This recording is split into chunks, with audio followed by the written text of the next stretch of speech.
Mesdames et messieurs, bonsoir. Merci de l'attention et bienvenue dans cette édition spéciale le 28 septembre 1958, une date importante pour l'histoire politique de la Guinée. Dans un mouvement d'ensemble, la Guinée a dit non au référendum gaulliste. Cette date reste gravée dans la mémoire, même si en 2009, le massacre au stade du 28 septembre est venu entacher cette date. Le choix du chemin de l'indépendance par le peuple du Guinée s'est donc matérialisé au cours de ce référendum du 28 septembre. Ce jour-là, à Kaloum, les citoyens s'étaient fortement mobilisés pour écrire une nouvelle page de l'histoire de notre pays. Moussa Koma, commentaire. Difficile pour lui de marcher, mais il a encore de la mémoire. El Sedina Silla fut l'un des grands mobilisateurs à Kaloum pour le non au référendum gaulliste du 28 septembre.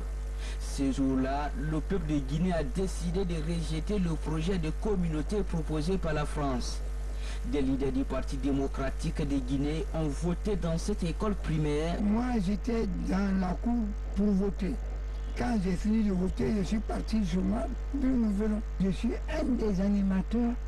On a voulu l'indépendance. Comme ici à l'école primaire Sander Valia, aujourd'hui Federico Mayor de Bourbinet, plusieurs bureaux de vote étaient installés dans la commune de Kalou. Entre autres lieux de vote de ces jours, l'école primaire de Tombo et le cinéma Rialto à Almamia.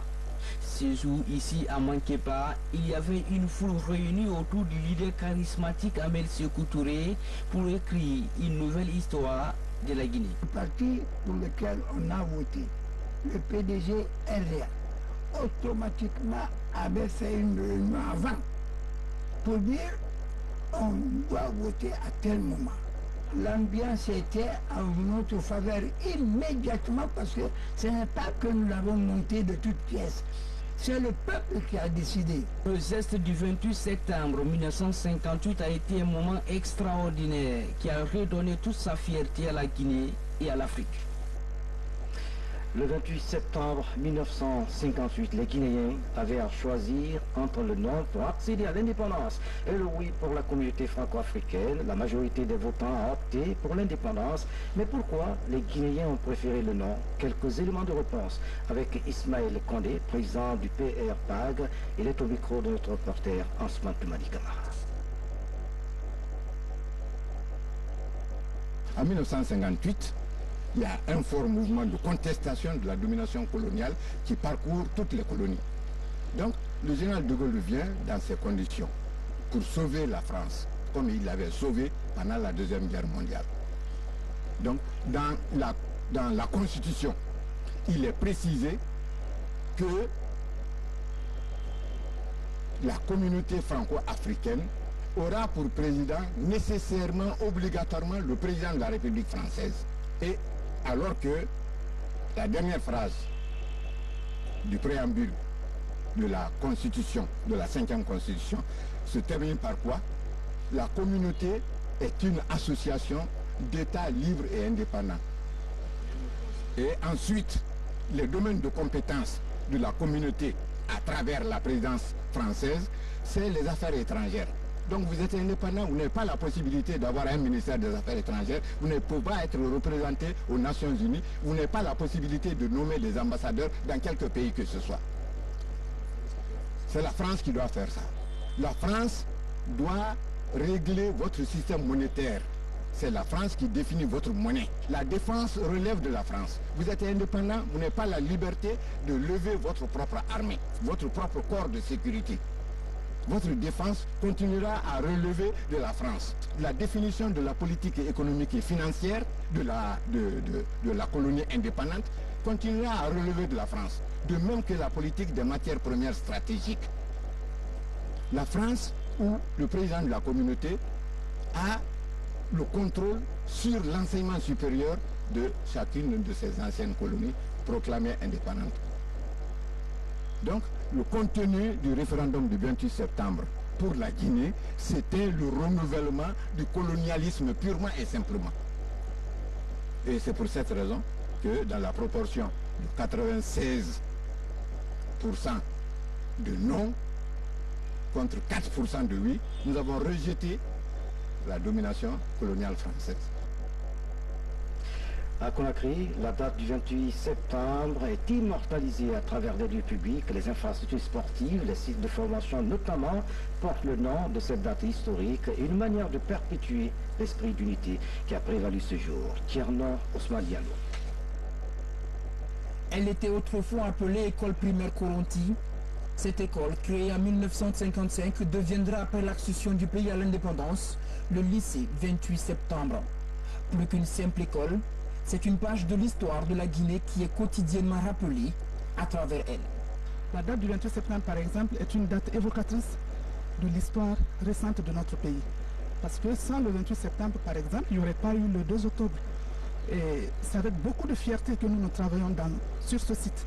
Nous travaillons dans cette école pour porter un peu le flambeau de l'indépendance.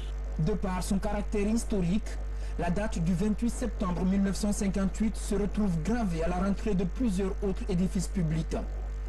Au Palais du Peuple, la salle du 28 septembre sert constamment de lieu de rencontre, ce depuis l'inauguration de l'édifice en 1967.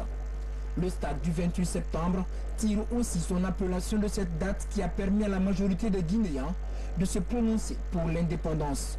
Longtemps considéré comme le plus grand stade de football, c'est un monument du sport guinéen qui rappelle aux sportifs ce à quoi peut aboutir l'union d'une nation et galvanise l'esprit d'équipe. À la direction du patrimoine historique, la valorisation des dates historiques et des hommes qui ont marqué le pays est un des défis à relever. C'est une date qui doit être retenue par tout le monde. Et une meilleure façon de retenir, c'est faire porter cette date par des sites et monuments historiques. Aujourd'hui, nous pouvons même baptiser certaines rues, certaines places publiques par cette date. C'est à travers ça aussi qu'on peut lire l'histoire. Le 28 septembre 1958, les Guinéens ont voté non au référendum, ouvrant ainsi la voie à l'indépendance du pays et au reste de l'Afrique francophone. Le 28 septembre 1958, il y a 58 ans, la France du général de Gaulle a organisé un référendum dans ses colonies d'Afrique pour redéfinir les relations entre la métropole et ses colonies. Les écrivains africains ont joué un rôle important dans la conquête de l'indépendance. Mamadou Alpha Baldé. En 1958, le 28 septembre a été le jour le plus déterminant pour l'indépendance guinéenne. La date est mémorable. Elle a fait l'objet d'une florisante production littéraire. Beaucoup d'intellectuels ont écrit sur ce que fut la bravoure de la Guinée le 28 septembre. Je pense à des gens même loin de la Guinée, Émile Césaire, Cheikh Anta Diop, comme Price Mas et d'autres qui ont salué le courage, et ils sont très heureux d'avoir écrit sur cette force. Et pourquoi ne pas se souvenir de ceux qui, comme le docteur Kwame Nkrumah, ont écrit pour saluer la force du combat d'un peuple qui s'est réconcilié avec lui-même pour être sur la route de l'histoire. Dans cette multitude d'œuvres, quelques livres ont marqué l'attention des jeunes de l'époque, devenus historiens d'aujourd'hui. Il n'y en a pas une qui puisse me marquer plus que ce que Sékou Touré a écrit. J'ai lu presque tout ce que le président Sékou Touré a écrit, et je comparais ce qu'il a dit, et je le compare toujours à ce qu'on pense de lui et ce qu'on dit de lui. Pour certains, c'est pas un homme, c'est pas un grand homme. Pour d'autres, c'est le contraire. Mais ce que j'ai lu de lui, ce que j'ai vu dans sous sa plume, je considère que c'est un grand homme, qu'il le restera pour toute l'histoire de l'Afrique. 7 ans après les douloureux événements au stade du 28 septembre, les victimes attendent toujours le jugement. Les enquêtes se poursuivent. La justice guinéenne fait des progrès. Déjà, plusieurs victimes ont été entendues, de nombreuses autorités militaires auditionnées et une dizaine de personnes inculpées. Des avancées qui rassurent et garantissent la tenue très prochaine d'une cour d'assises spéciale en Guinée, Kierno Younoussaba. 7 ans se sont écoulés, le dossier du 28 septembre attend encore son jugement. La procédure connaît des avancées. Les derniers développements de l'affaire ont abouti à l'audition de plusieurs centaines de victimes et l'inculpation de nombreuses autorités militaires présumées responsables des crimes. Ces efforts des juges guinéens installés au lendemain des douloureux événements donnent beaucoup d'espoir aux victimes et autres parties civiles. J'avoue que entre le moment où on a engagé cette procédure et maintenant, nous avons obtenu un résultat auquel on ne s'attendait pas. Mais lorsque le pool des juges a été mis en place, on s'est dit qu'il faut peut-être prendre au mot les autorités guinéennes et tester leur capacité de tenir leurs promesses. Et voilà comment nous avons essayé d'approcher les victimes, les associations des victimes, pour leur dire qu'il faut saisir la perche qui nous est tendue en vue de voir jusqu'où la justice guinéenne pourrait aller dans ce dossier-là. Voilà comment nous avons encouragé les 400 personnes qui sont constituées partie civile auprès de nous, et elles ont fini par y croire. Et ce qui nous a le plus fait plaisir, c'est que, contre toute attente, il y a eu des inculpations pas des moindres. Alors, ce que je peux relever aujourd'hui, c'est qu'avec l'arrivée du ministre Cheikh Sako, le dossier a été encore beaucoup plus bousculé. Et il a pris des engagements auxquels nous avons cru. Certes des progrès, mais les victimes attendent l'application de la loi alors que les autorités judiciaires promettent de juger le dossier. Ce procès historique va démontrer la volonté de la Guinée à combattre l'impunité. On ne peut pas faire l'économie de ce procès. Si jamais la Guinée ne fait pas ce procès, c'est la CPI qui va récupérer ce procès. Et à juste titre, au visa de ce qui a été fait jusque-là, on peut faire ce procès-là, donc on y va. Alors après, il reste des problèmes de moyens. J'ai été aux États-Unis, c'est là où j'ai eu effectivement des engagements fermes et tout, puisque ça va être un procès spécial, un procès international, comme ce qui s'est passé pour Hissène Habré à Dakar. 7 ans après les tristes souvenirs du stade, les victimes célèbrent cet autre anniversaire sous fond d'espoir et caressent le rêve de voir leur présumé bourreau dans le box des accusés pour répondre des faits d'assassinat, de viol et autres crimes de masse. Et puis, Younoussaba, nous restons au ministère de la Justice suite à l'évasion d'un détenu poursuivi pour assassinat. 2 enquêtes ont été diligentées au sein du tribunal de première instance de Kinia. L'une dépêchée par l'inspection générale à l'encontre du magistrat instructeur et l'autre par le parquet général à l'encontre du procureur de Kinia. Au visa de ces 2 enquêtes, le ministre d'État, ministre de la Justice et garde des Sceaux a suspendu les 2 magistrats sus-indiqués et a saisi le Conseil supérieur de la magistrature. Concernant le garde pénitentiaire impliqué dans cette évasion, il a été jugé condamné à 2 ans de prison ferme. Le ministre d'État, ministre de la Justice et garde des Sceaux, Maître Cheikh Sako. Aujourd'hui, la date historique du 28 septembre divise l'opinion. Les anciens parlent du référendum de 58. La nouvelle génération, elle, évoque les événements tragiques de 2009. Bernard Nguino fait le point.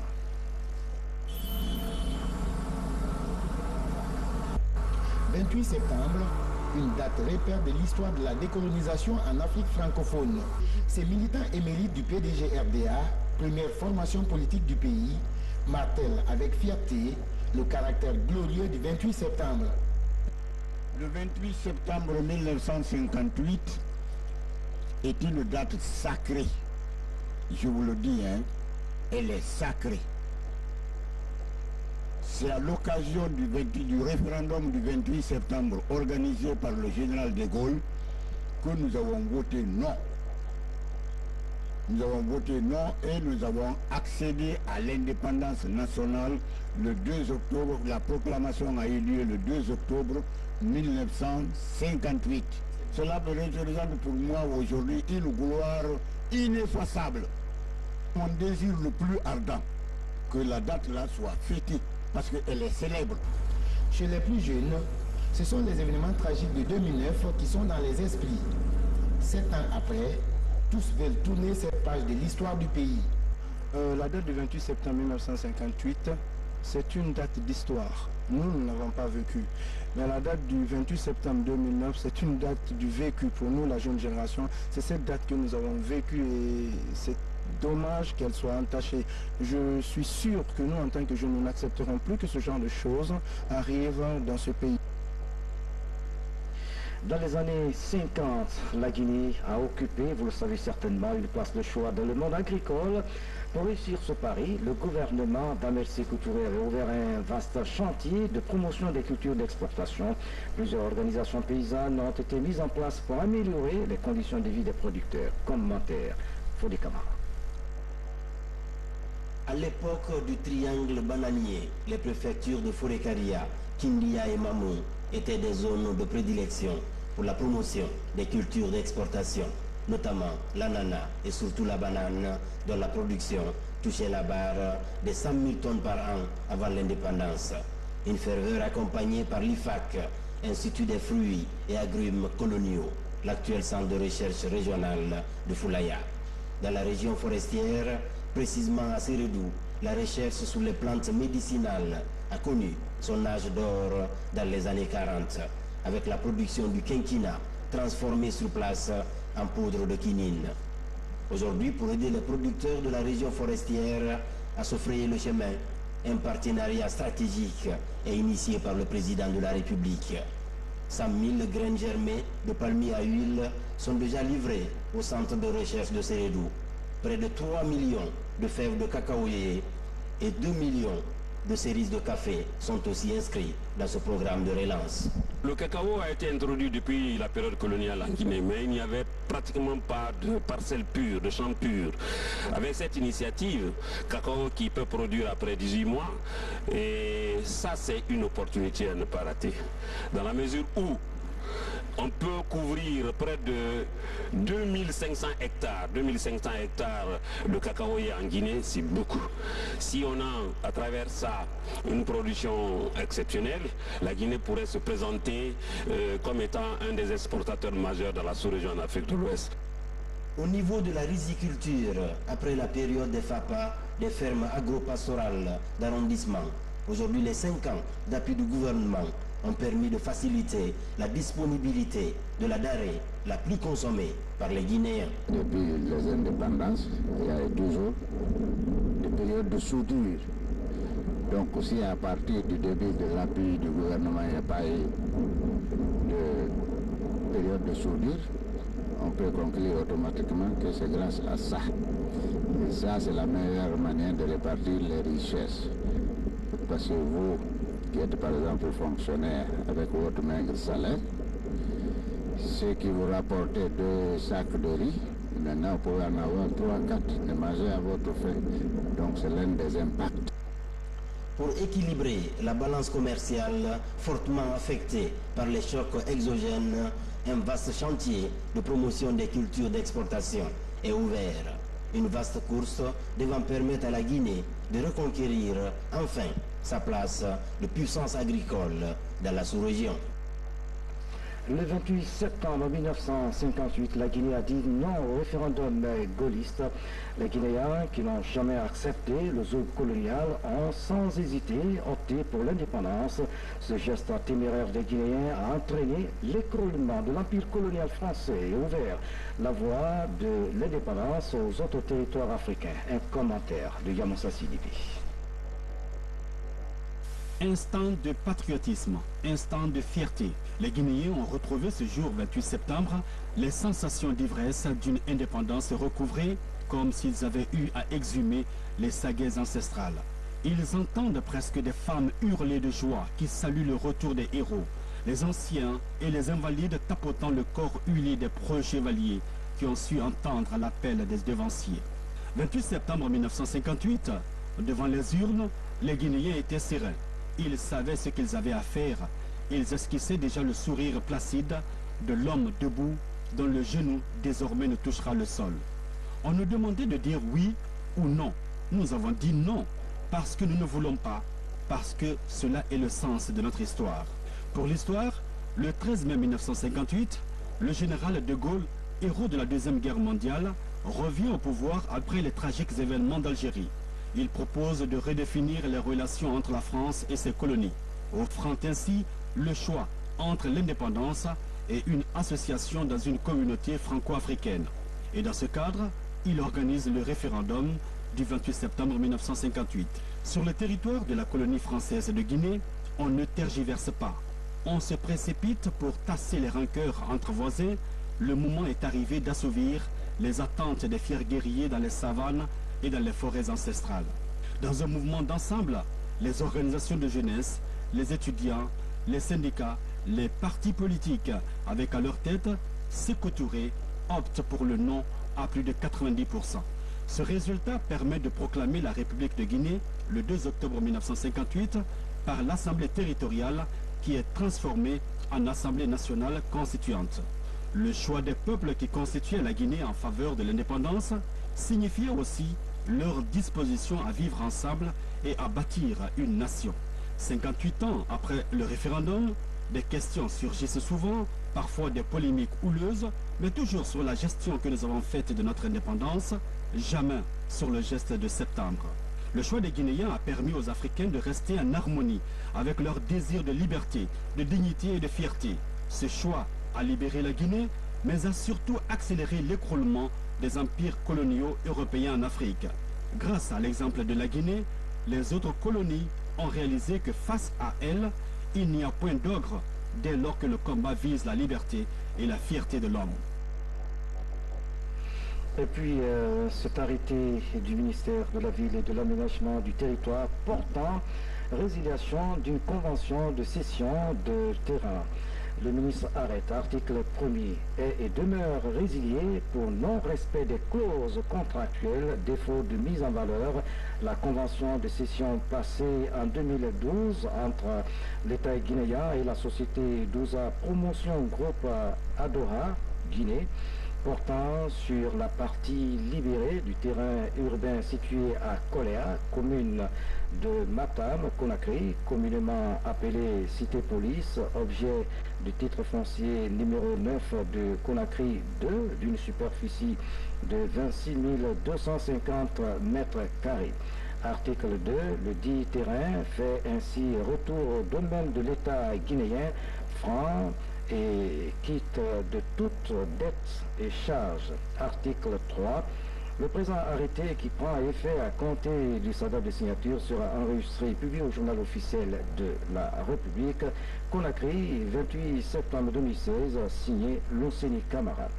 Et puis cet autre communiqué, suite à l'évasion d'un détenu poursuivi pour assassinat, deux enquêtes ont été diligentées au sein du tribunal de première instance de Kindia, l'une dépêchée par l'inspection générale à l'encontre du magistrat instructeur et l'autre par le parquet général à l'encontre du procureur de Kindia.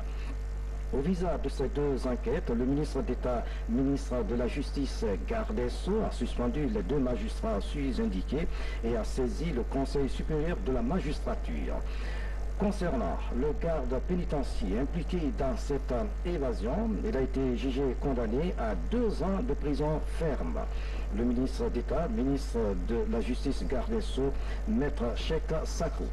En plus bref, le premier convoi de pèlerins guinéens est arrivé hier à 21h à l'aéroport international de Conakry-Bessia. Le vol en provenance de Jeddah avait à son bord 354 pèlerins accueillis au bas de la passerelle par une délégation gouvernementale conduite par le Premier ministre Mamadi Youla.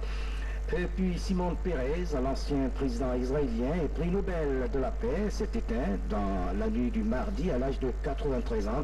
Depuis l'annonce de la nouvelle, les hommages affluent de partout. François Hollande, Barack Obama, Tony Blair, Bill Clinton et tant d'autres saluent la mémoire de l'ami et de l'ardent défenseur de la paix.